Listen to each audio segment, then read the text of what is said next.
Iran Israel యుద్ధంలో సంచలనమైన పరిణామాలు చోటు చేసుకుంటున్నాయి.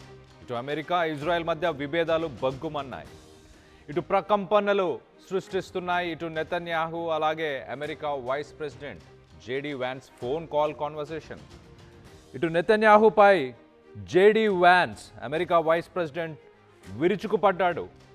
ఇటు యుద్ధానికి ముందు పిట్ట కథలు చెప్పి ట్రంప్ను ట్రాప్ చేశావంటూ వ్యాన్స్ ఫైర్ అయ్యాడు. ఇరాన్తో యుద్ధంలో మీరు చెప్పింది ఏది జరగలేదని ఇటు నెతన్యాహుపై వ్యాన్స్ అసహనాన్ని వ్యక్తపరిచాడు.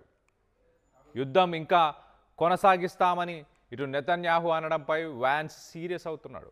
ఇటు నెతన్యాహు అలాగే వ్యాన్స్ ఫోన్ కాల్ వివాదంపై ఇటు కథనం ప్రచురించింది యాక్సియస్ వార్తా సంస్థ. మొదటి నుంచి అమెరికా ప్రయోజనాలే ముఖ్యమంటుంది ఇటు జేడీ వ్యాన్స్. సొంత యుద్ధాల కోసం అమెరికా ఆయుధాలను నిధులను వాడుకుంటూ ఇటు అమెరికాను కూడా యుద్ధంలోకి లాగడంపై జేడీ వ్యాన్స్ అసంతృప్తి వ్యక్తపరిచాడు. ఇటు ఇరాన్ ఎనర్జీ ఫెసిలిటీస్ పైన ఇజ్రాయెల్ దాడి చేయడంపై కూడా ఇటు జేడీ వ్యాన్స్ సీరియస్ అయ్యాడు. గతంలో ట్రంప్ కూడా సీరియస్ అయ్యాడు. కొంతమంది రిపోర్టర్స్ ట్రంప్ని గతంలో నిన్న జరిగిన మిసైల్ స్ట్రైక్స్ గురించి ఇటు ఆయిల్ రిఫైనరీస్ని ఇజ్రాయెల్ టార్గెట్ చేసింది అంటూ ఇటు ట్రంప్ని క్వశ్చన్ చేసినప్పుడు అవునా నాకు ఆ విషయం తెలియదు అని ఇటు ట్రంప్ చెప్పుకొచ్చే ప్రయత్నం చేశాడు. సో ఎంతో కొంత ఇటు నెతన్యాహు ట్రంప్ మధ్య కోఆర్డినేషన్ మిస్ అవుతుంది. ఇరాన్లో ఆయిల్ రిఫైనరీస్ని టార్గెట్ చేయొద్దంటూ ట్రంప్ మరొకసారి ఇటు నెతన్యాహుకు చెప్పాడు. ఇటు జేడీ వ్యాన్స్ కూడా అదే రిపీట్ చేస్తున్నాడు. ఎనర్జీ ఫెసిలిటీస్ పైన ఇజ్రాయెల్ దాడి చేయడం పైన ఇటు జేడీ వ్యాన్స్ కూడా సీరియస్ అయ్యాడు. ఇరాన్ ఎనర్జీ ఫెసిలిటీస్పై దాడితో అమెరికాలో ఇటు గ్యాస్ ధరలు పెరిగాయి. ప్రపంచ దేశాలకు క్రూడ్ ఆయిల్ ధరలు పెరిగాయి. ఇటు సామాన్య అమెరికన్ల పైన కూడా భారం పడుతుందంటూ ఇటు వ్యాన్స్ వాదించాడు. అమెరికా ఎన్నికలపై ఇదంతా ప్రభావం చూపించబోతుంది అంటూ ఇటు వ్యాన్స్ పాయింట్అవుట్ చేస్తున్నారు. ఇటు రానున్న కొన్ని నెలల్లోనే ఇటు మిడ్ టర్మ్ ఎలక్షన్స్ జరగబోతున్న సమయంలో ఇటు ట్రంప్కు వ్యతిరేకత అమెరికాలోని వ్యతిరేకత వచ్చే అవకాశం ఉంది.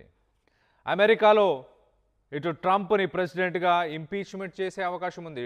ప్రెసిడెంట్గా ట్రంప్ని తొలగించడానికి అవకాశం ఖచ్చితంగా ఉంది అంటూ ఇటు జేడీ వ్యాన్స్ చెప్పుకొచ్చే ప్రయత్నం చేశాడు. సో ఇరాన్లోని ఎనర్జీ ఫెసిలిటీస్ని నువ్వు టార్గెట్ చేస్తే ఇటు అమెరికాలో ట్రంప్కి అలాగే ఇక్కడున్న ప్రభుత్వాలకి ప్రజల్లో వ్యతిరేకత పెరుగుతుంది. ఆయిల్ ధరలు పెరగడంతో రానున్న ఎలక్షన్స్లో ఎలాంటి తీర్పు వస్తుందో ఏమో అన్న భయంతో ఇటు జేడీ వ్యాన్స్ నెతన్యాహుపై ఆగ్రహాన్ని వ్యక్తపరిచాడు. గతంలో కూడా ఇటు ఇజ్రాయెల్కు అడిగినన్ని ఆయుధాలు ఎప్పటికప్పుడు అమెరికా అందజెప్పింది. అడిగినన్ని ఆయుధాలు, ఇటు యుద్ధం కొనసాగించడానికి డబ్బులు. ఇప్పుడు నో మోర్ బ్లాంక్ చెక్స్ అంటూ ఇటు జేడీ వ్యాన్స్ చెప్తున్నాడు. అంటే లెక్క పత్రం లేకుండా గతంలో యుద్ధానికి సంబంధించి ఆయుధాలు కానీ, ఫైటర్ జెట్స్ కానీ, మిసైల్స్, డ్రోన్స్ అన్నీ సరఫరా చేసింది. కానీ ఇప్పుడు ఇంకా అలాంటి ప్రసక్తే లేదు. నో మోర్ బ్లాంక్ చెక్స్ అంటూ ఇటు జేడీ వ్యాన్స్ చెప్తున్నాడు. ప్రతి ఆయుధానికి లెక్క ఉండాలంటూ ఇటు జేడీ వ్యాన్స్ చెప్తున్నాడు. అలాగే అమెరికా నుంచి ఇజ్రాయెల్కి 60% పైగా ఆయుధాలు సరఫరా చేసింది. అమెరికా నుంచే ఇటు ఇజ్రాయెల్కి 60% పైగా ఇటు యుద్ధంలో వాడుతున్న ఆయుధాలు దాదాపు 60% కంటే ఎక్కువ ఇటు అమెరికాని సప్లై చేసింది. మరోపక్కన ఇజ్రాయెల్కి ఆయుధాలు సరఫరా కట్ చేసే యోచనలో అమెరికా ఉన్నట్టు తెలుస్తుంది. ఒకవేళ అలాగాని జరిగితే కనుక ఇటు ఇజ్రాయెల్ యుద్ధం నుంచి వెనకకు తగ్గాల్సిందే. ఇటు పీస్ డీల్కి నెగోషియేషన్స్ మొదలు పెట్టాల్సిందే. ఆయుధాలు బంద్ చేస్తేనే ఇటు నెతన్యాహు దారిలోకి వస్తాడంటూ ఇటు వ్యాన్స్ ప్లాన్ వేశాడా. మొత్తం మీద ఒక ఇంట్రెస్టింగ్ టర్న్ అవుట్ అనుకోవచ్చు. ఒక రకంగా ఇటు ట్రంప్ కొంత ఈ విషయంలో పక్కకు వైదొలిగాడు. ఇటు ఇజ్రాయెల్తో కోఆర్డినేషన్స్ కానీ, ఇజ్రాయెల్తో టాక్స్ కానీ, మరో పక్కన ఇటు ఇరాన్తో కూడా మీడియేషన్ టాక్స్ చేయడానికి ఇటు జేడీ వ్యాన్స్ని ప్రస్తుతానికి ఇటు ట్రంప్ ముందుకు తీసుకొచ్చే ప్రయత్నం చేస్తున్నాడు. ఓవరాల్గా మనం చూస్తే కనుక ఇటు జేడీ వ్యాన్స్ నెతన్యాహుతో మాట్లాడిన ఆ కాల్ కాన్వర్సేషన్ గురించి ప్రస్తుతానికి ప్రపంచ దేశాలు చర్చిస్తున్నాయి. జేడీ వ్యాన్స్నే ఇటు ఇరాన్కి సంబంధించిన ఆఫీషియల్స్ కూడా, ఇరాన్కి సంబంధించిన ఫారెన్ మినిస్టర్ అబ్బాస్ అరాగాచి కావచ్చు, ఐఆర్జీసీ కమాండర్స్ కానీ వీళ్ళందరూ కూడా ట్రంప్తో కోఆర్డినేట్ చేయాలనుకోవట్లేదు. ట్రంప్తో పాటు ట్రంప్ అడ్వైజర్స్గా ఉన్న స్టీవ్ విట్కాఫ్, అలాగే కుష్నర్, అల్లుడు కానీ ఫ్రెండ్ కానీ, వీళ్ళకి ఏమాత్రం యుద్ధం గురించి అవగాహన లేదు. వీళ్ళు చేసే ప్రామిసెస్ అన్నీ కూడా ఫేక్ ప్రామిసెస్, వాళ్ళ మీద నమ్మకాన్ని కోల్పోయామంటూ ఇటు ఇరాన్ కూడా మీడియేషన్ కోసం ఇటు జేడీ వ్యాన్స్ పేరునే ముందుకు తీసుకొస్తున్నట్టు తెలుస్తుంది. అమెరికా వైస్ ప్రెసిడెంటే. మరో పక్కన జేడీ వ్యాన్స్ పేరు ముందుకు రావడంతో ఇటు సోషల్ మీడియాలో కొంత చర్చ నడుస్తుంది. ఇటు ట్రంప్ని పక్కన పెట్టే ప్రయత్నం ఏమన్నా జేడీ వ్యాన్స్ చేస్తున్నాడా అన్న ఉద్దేశం ఇటు ఇజ్రాయెల్ సోషల్ మీడియాలో ప్రస్తుతానికి వ్యక్తపరుస్తున్నారు. ఇటు ట్రంప్ జేడీ వ్యాన్స్ కూడా తన వెనక ఒక కుట్ర జరుగుతుంది, తన పేరుని వేరే అవసరాల కోసం వాడుకుంటున్నారంటూ ఇటు జేడీ వ్యాన్స్ చెప్పుకొచ్చే ప్రయత్నం చేశాడు. ఓవరాల్గా ఇంట్రెస్టింగ్ టర్న్అవుట్ అని చెప్పుకోవచ్చు. ఇటు జేడీ వ్యాన్స్ నెతన్యాహు మధ్య కోఆర్డినేషన్ గతంలో మనం చూస్తే ఇటు ఇరాన్కి సంబంధించిన ఎనర్జీ ఫెసిలిటీస్ విషయంలో కానీ, అలాగే ఇటు ఇరాన్కి సంబంధించి ఏ లొకేషన్స్లో స్ట్రైక్స్ చేయాలి అన్న దానిపై కోఆర్డినేషన్ అమెరికా, అలాగే ఇటు ఇజ్రాయెల్కి, ఈ రెండింటి మధ్యలో కోఆర్డినేషన్ కొంత మిస్ అయింది. ఆ విభేదాలని ప్రస్తుతానికి బయటపడుతున్నాయా? గతంలో ట్రంపే ఏ స్టేట్మెంట్ గురించి అయినా ఎవరి గురించి అయినా ట్రంపే మాట్లాడేవాడు. కానీ ప్రస్తుతానికి ట్రంప్ పక్కకు వైదొలిగాడు. ప్రస్తుతానికి జేడీ వ్యాన్స్ ముందుకు వచ్చాడు.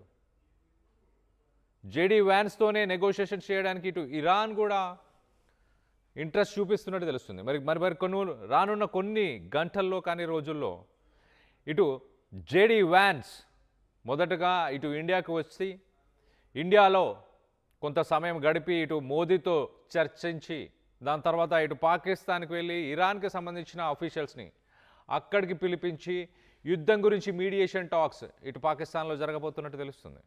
చాలా క్లియర్గా ఇటు జేడీ వ్యాన్స్ పేరే ఇటు ఇస్లామాబాద్ కూడా ప్రమోట్ చేస్తుంది.